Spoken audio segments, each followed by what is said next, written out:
Heureux de vous retrouver encore ce jour dans votre tranche Maombi, une tranche d'enseignement pratique de la prière. Le but de cette tranche est de nous rappeler parfois des choses fondamentales que nous avons négligées ou sur lesquelles on ne tire plus vraiment attention. La prière. Elle est fondamentale dans la vie d'un enfant de Dieu. Elle est fondamentale dans la vie d'un chrétien. Elle est fondamentale même dans notre façon de voir et de faire des choses. Aujourd'hui, nous voulons parler de comment bien prier. Dans les émissions précédentes, nous avons parlé des attitudes qui favorisent notre connexion au trône de la grâce de Dieu. Aujourd'hui, nous voulons parler de comment bien prier. C'est une question difficile, mais que nous allons tenter de répondre par la grâce de Dieu. Comment bien prier? En réalité, je ne saurais vous donner des formules écrites pour vous dire, écoutez, c'est cette façon de faire la bonne prière. Ou pour bien prier, il faut être à genoux, fermer les yeux, bras croisés et lever les mains. Je ne saurais vous dire ça. Pourquoi je ne saurais vous dire ça?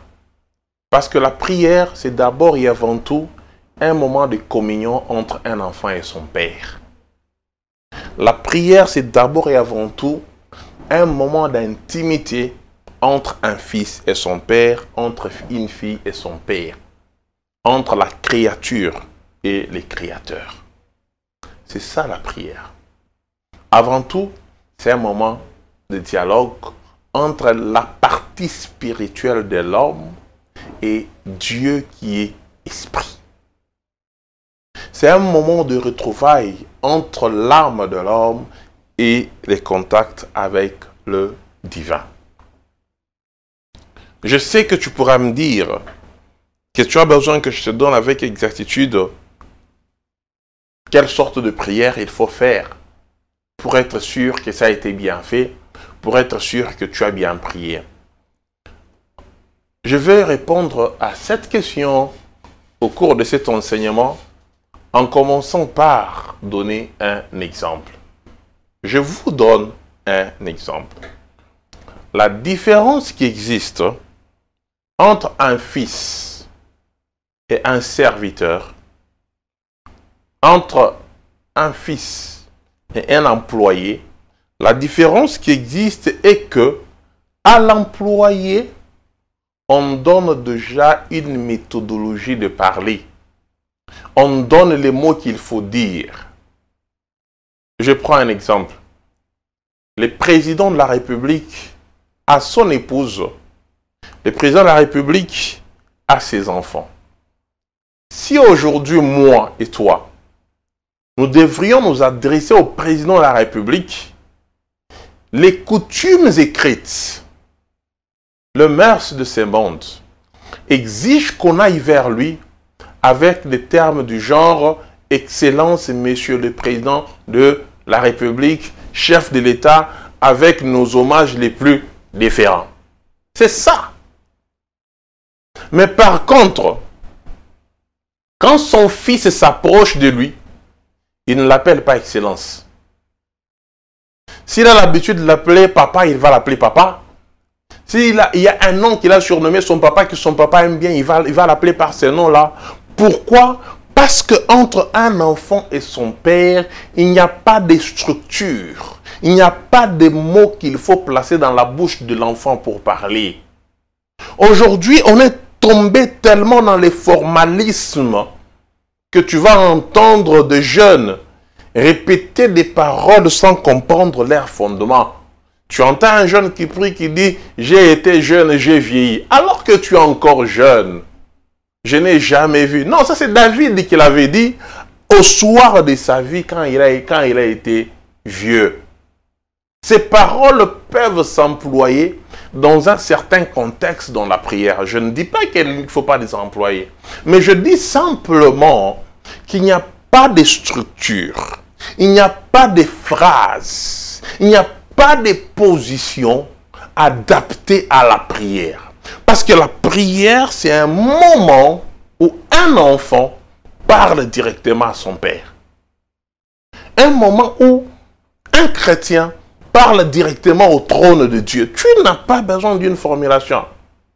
Assure-toi simplement que tu puisses parler à ton père de la manière la plus polie possible.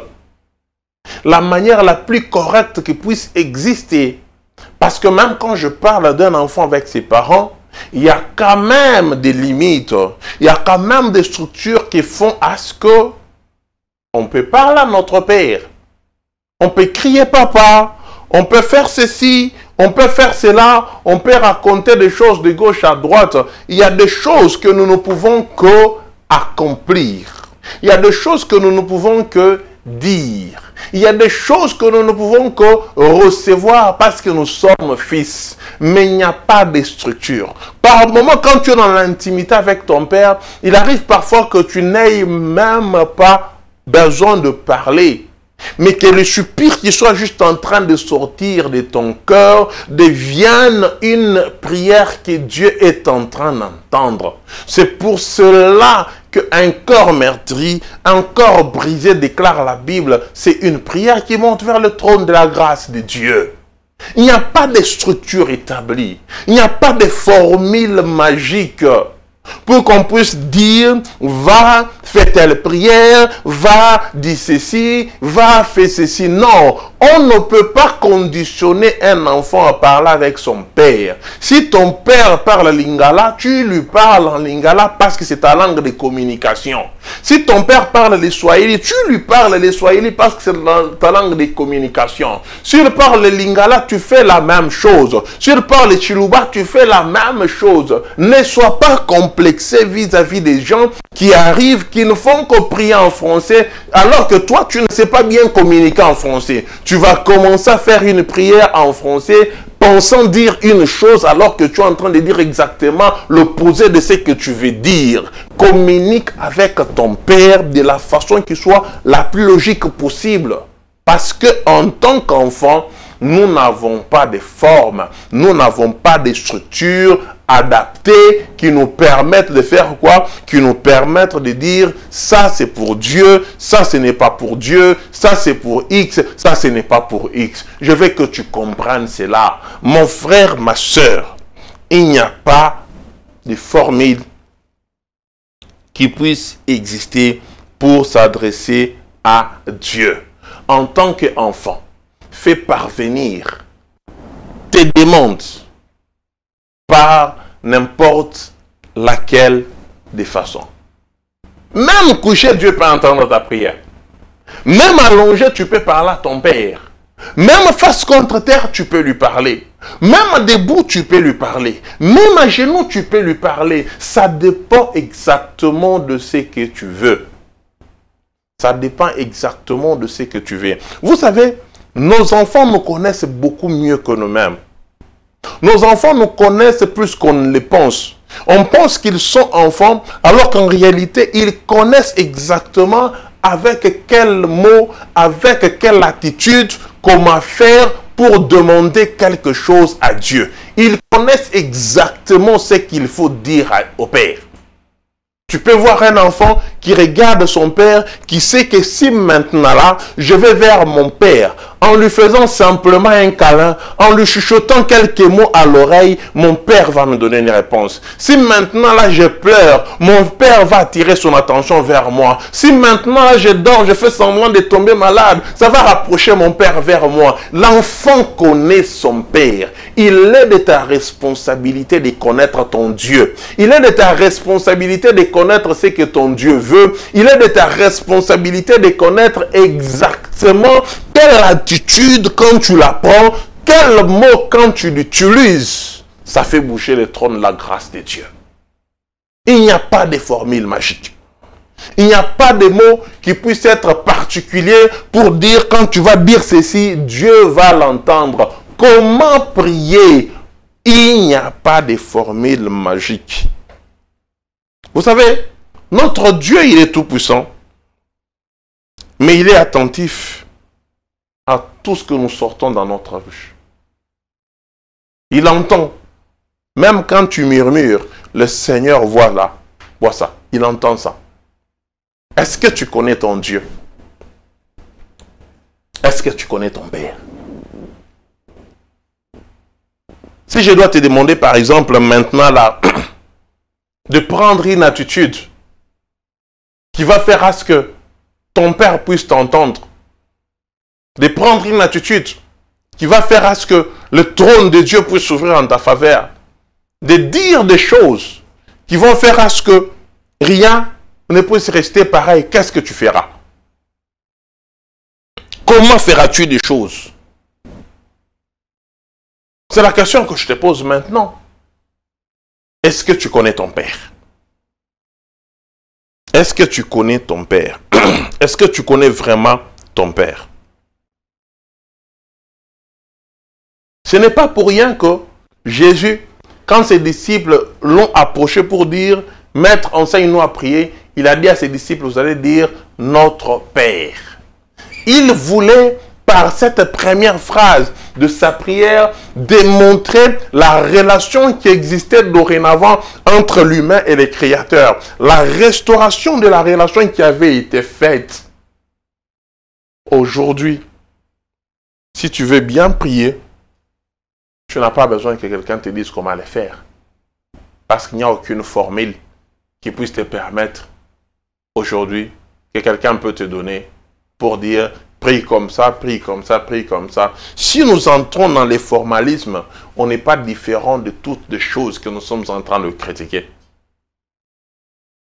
On n'est pas différent de toutes ces choses occultes que nous rejetons et que nous ne voulons pas que ça puisse arriver. Simplement pourquoi? Parce que nous avons un Père.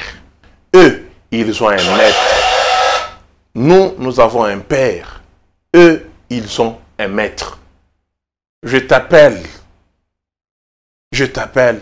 pour te dire, écoute, tu as un Père. Ne regarde pas autour de toi. Ne regarde pas ce que d'autres personnes ont fait. C'est vrai, on peut le regarder pour que ça nous serve d'encouragement. Qu'on comprenne que notre Père est un Père fidèle, est un Père qui ne néglige jamais ses enfants, est un Père qui ne fuit jamais ses responsabilités. Mais la prière, elle est unique. La prière, elle vient du fond de ton cœur.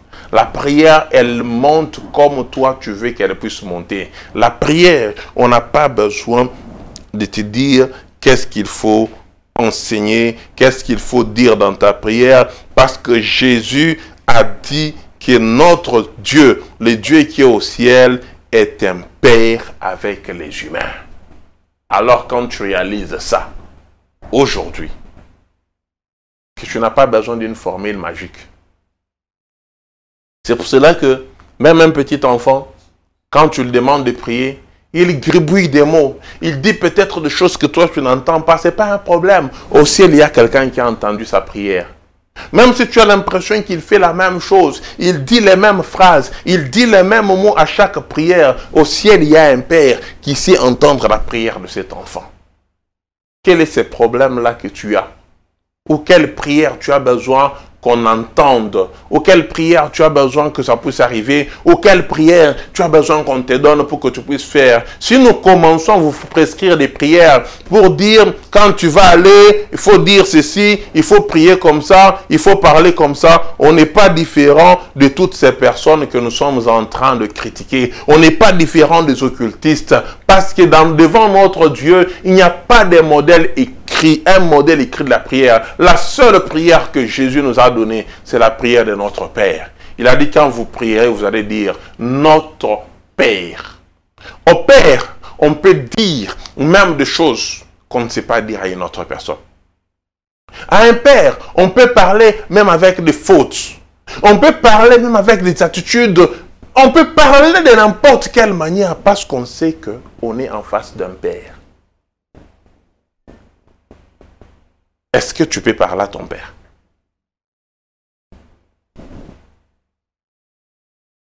Qui t'a dit que pour bien prier, il faut nécessairement faire ce que tu fais d'habitude? Si c'est ta conviction, si c'est ton intimité, Si c'est ta relation avec Dieu, t'as mieux. Mais si ça t'a été imposé par l'homme, arrête. Parce que tout ce qui n'est pas les fruits d'une conviction est un péché. Tout ce qui n'est pas fruit d'une conviction est un péché. Si ça t'a été imposé par un homme, arrête, tourne-toi vers Dieu. Tourne-toi vers Dieu et reste concentré. Parce que notre Dieu, il est plus proche de toi que la personne qui est à côté de toi. Il voit tout. Il écoute, il entend. Cette femme à la perte de sang, personne ne lui avait jamais dit qu'approche-toi de Jésus, touche les pans de sa robe. Mais elle s'est dit en elle-même, l'attitude intérieure. Comme je l'ai dit dans notre émission passée, elle s'est dit en elle-même, si je puis toucher simplement le pan de sa robe. C'est-à-dire que c'est un enfant qui s'est permis la liberté de poser une action qui n'avait jamais été posée avant elle. Pourquoi? Parce qu'il sait, elle s'est dit en elle-même que si lui ne fait rien, personne d'autre ne pourra faire quelque chose pour moi. Si ton père ne fait rien pour toi, qui est à mesure de faire quelque chose pour toi? Il n'y a que ton père qui peut être à mesure de faire quelque chose pour toi. Écoute, tu traverses quoi? Tu vis quoi? Ce jour, je vais t'inviter à ce qu'on parte vers un père responsable. Je vais t'inviter à ce qu'on puisse tourner notre regard vers un père responsable. Un père qui ne mange jamais, un père qui n'a jamais rejeté ceux qui viennent vers lui. Peut-être que tu es là assis, je te dis, tous les jours je suis des prières à la télé, tous les jours je passe des moments de prière à la télé. Qu'est-ce que ça va changer cette prière? La différence c'est qu'aujourd'hui, toi et moi nous parlons à notre Père. Et parce que c'est un Père responsable, nous devons de partir vers lui, de lui présenter tout ce que nous avons comme besoin. De lui présenter tout ce que nous avons comme défi. De lui présenter tout ce que nous avons comme problème. Afin qu'il fasse quoi? Afin qu'il vienne à notre secours et qu'il nous trouve une solution. Maintenant, est-ce que tu es prêt? Parce que nous voulons prier ensemble. Est-ce que tu es prêt? Parce que nous voulons parler à ces pères d'amour. Est-ce que tu es vraiment prêt? Tu vis quoi? Tu traverses quoi? Qu'est-ce qui te dérange le plus? Qu'est-ce qui fasse que aujourd'hui tu manques de paix? Qu'est-ce qui peut faire à ce qu'aujourd'hui là, alors que je suis en train de te parler, tu manques de paix? Qu'est-ce qui peut faire à ce qu'aujourd'hui là, ton père soit incapable de donner comme solution? Notre père à nous, il a tout. Nous n'avons pas un père qui vit avec les moyens limités. Nous avons un père qui a la terre entre ses mains. Nous avons un père qui a le ciel. Nous avons un père qui a le cœur du roi entre ses mains. La Bible dit que le cœur du roi comme un courant doit entre les mains de l'Éternel. L'Éternel l'incline partout où il veut. Maintenant, j'aimerais que tu puisses parler à Dieu. Les défis de ta vie là, présente-les à Dieu maintenant. Parce que c'est ton père. N'ayez pas de honte de lui dire que papa, ça ne va pas. N'ayez pas honte de lui dire que papa, là où tu m'as envoyé là, c'est difficile. N'ayez pas honte de lui dire que Seigneur, les défis, les choses que je suis en train de vivre sur cette terre-là, Seigneur, ça ne va plus.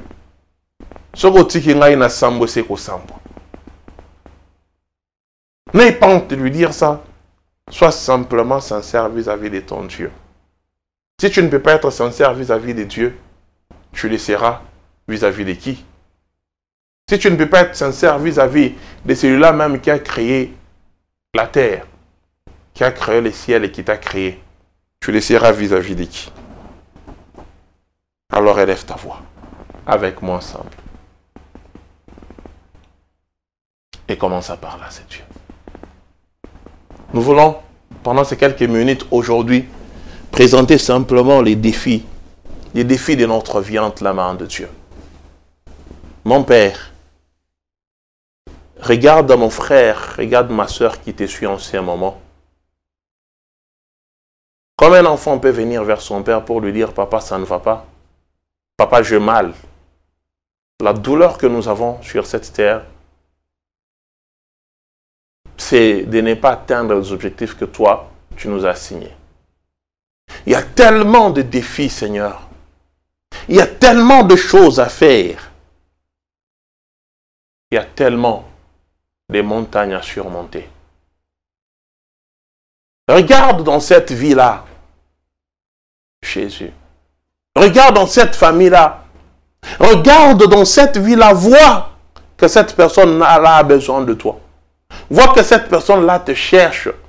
Vois que cette personne-là, elle a besoin de voir la main de Dieu dans tout ce qu'elle est en train de faire. Écoute sa prière, je te prie, interviens maintenant. Parce que tu es un père. Tu es un père sensible. La Bible dit que tu regardais la foule, tu fus ému de compassion. Tu trouvas pour eux une solution. Sois ému de compassion vis-à-vis de nous, Seigneur. Sois ému de compassion par rapport à la vie de mon frère. Sois ému de compassion par rapport à la vie de ma soeur. N'est-ce pas qu'il est écrit, si tu ne nous as pas refusé ton propre fils, comment ne nous donneras-tu pas toutes choses avec lui? Mais pourtant, dans nos vies, il y a des choses qui traînent. Il y a des choses pour lesquelles nous aimerions qu'elles disparaissent tout à l'heure, qu'on retrouve la joie. Il y a des maladies pour lesquelles nous avons besoin qu'elles soient guéries maintenant. Devant notre incapacité, nous nous tournons vers notre Père. Devant notre limite en tant qu'humains, nous nous tournons vers notre Père. Parce que nous savons que nous avons un Père responsable. Nous savons que nous avons un Père qui a la capacité de tout mettre à genoux afin que nous puissions vivre. Tu es celui qui a dit, pour toi je donnerai Éthiopie. Tu peux livrer tout un pays pour mon frère, pour ma soeur qui a besoin de toi maintenant, pour ma soeur qui a besoin de voir ta face, pour ma soeur qui a besoin de ta divinité, pour ma soeur qui a besoin de toi. Telema, telema tomonayo, telema tomonayo, telema tomonayo nzamba bikamu, telema tomonayo, tu es le seul. Je prie mon frère et ma soeur maintenant que la grâce de Dieu qui dépasse les frontières, que la grâce de Dieu qui dépasse le temps, elle a existé avant le temps, elle restera après que le temps soit passé. Que cette grâce te localise, que cette grâce me localise, que cette grâce nous localise maintenant, afin que tous les défis que nous avons par rapport à notre vie, nous puissions les surmonter. Nous te supplions, Jésus. Nous t'implorons. Viens, Père. Viens au Saint-Esprit. Viens nous faire du bien. Viens nous accorder ta puissance, ta grâce et ta seigneurie. Nous avons besoin de toi. Aujourd'hui, je prie, Seigneur, pour que tu trouves la solution à tous les problèmes. La Bible me dit que tu allais de ville en ville, de village en village, faisant du bien, guérissant tous les malades. C'est ça notre Père. Notre Papa, nous. De ville en ville, de village en village, faisant du bien, guérissant tous les malades. Est-ce que tu parlais de maison en maison, de la personne qui est en train de nous suivre maintenant, pour que tu la guérisses et que tu lui fasses du bien au nom puissant de Jésus? Est-ce que nous qui t'entendons maintenant, nous qui te cherchons maintenant, nous qui pleurons au pied de la croix maintenant, Seigneur, s'il te plaît, relève les défis de notre vie et fais-nous du bien, parce que nous n'avons que toi. Je te les demande, je te les prie, au nom puissant de Jésus. Notre Père, c'est toi. Bien-aimé dans le Seigneur, je vais t'inviter là où tu es, à faire avec moi cette prière de notre Père. Nous allons lui dire, notre Père qui es aux cieux, que ton nom soit sanctifié, que ton règne vienne, que ta volonté soit faite sur cette terre comme au ciel. Donne-nous aujourd'hui notre pain quotidien. Pardonne, je te prie, nos offenses, comme nous pardonnons à ceux qui nous ont offensés. Ne nous soumets pas à la tentation, mais délivre-nous du mal. Car c'est à toi qu'appartiennent le règne, la puissance et la gloire pour le siècle des siècles. Amen.